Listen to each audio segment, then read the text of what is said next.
will make black kawa because Langga is still coughing. But for me, alhamdulillah, no more cough. Little bit itchy in my throat. And before 3 days, really I have too much sick at the time. I have this too much cough, then cold, then headache, and my throat is very itchy.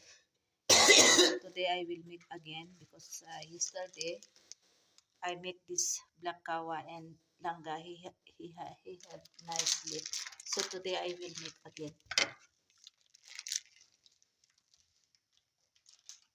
Now I have to put this tea, yung Lipton tea pa. Yan, konting Lipton tea. And then ito yung black pepper powder. If you have this lemon also, you put also because I don't have available. Now we put also pinch of black pepper powder. And then this turmeric powder. This is good also. You have to put also a little bit. Enough.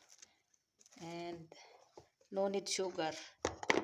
And little bit ginger because no more ginger I have. Slices of ginger. Now we have to wait this one until become boil. Then we'll drink with Langga.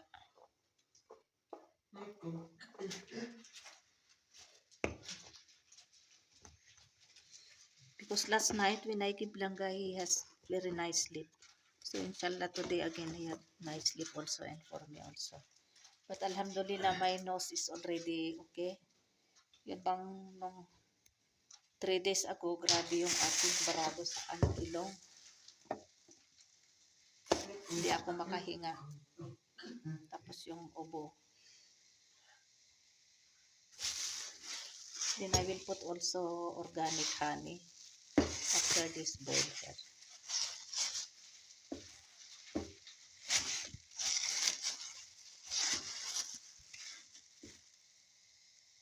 So it's already boiling now. We have to put now honey, organic honey.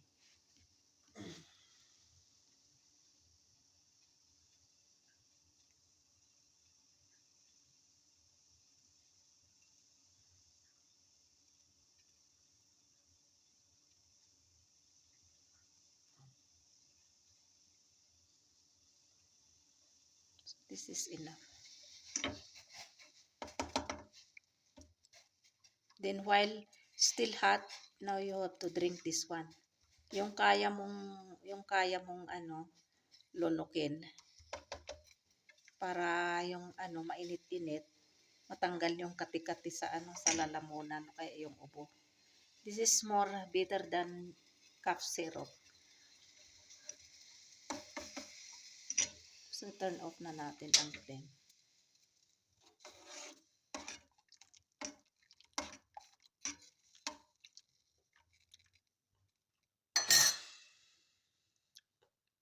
So this is for me and this is for Langga. I will give him by spoon because still hot. Kasi hindi naman siya marunong uminom. So subuan ko siya. Pero ito, iinumin ko na para mainit-init. Bismillahirrahmanirrahim.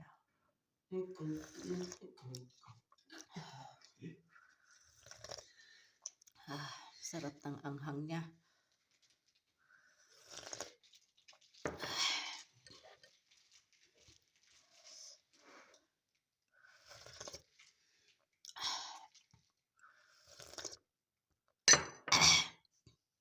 Yung black pepper yata marami akong nailagay. Pero okay lang. Maganda nga yun para sa lalamunan at saka ubo. Tapos nilagyan ko din kasi ng ginger. Kunting ginger slices.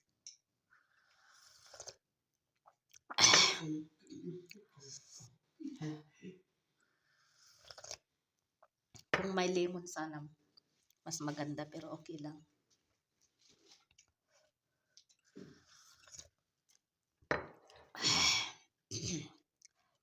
Ewan ko kung kaya ito ni Langga. Maanghang kasi. Pero maganda ito para sa kanya kasi para ano, may ubo-ubo siya eh. May sipon pa rin.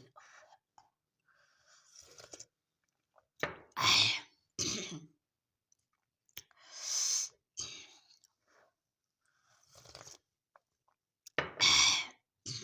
Hanghang. Ewan ko lang kung hindi matanggal yung kati-kati sa lalamunan na kaya ubo.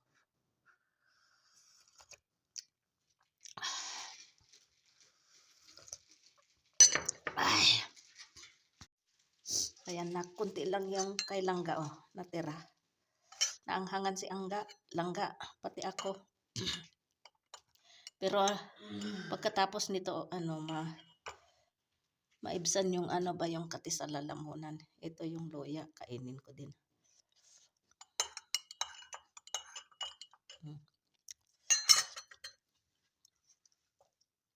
Ang anghang. Ah.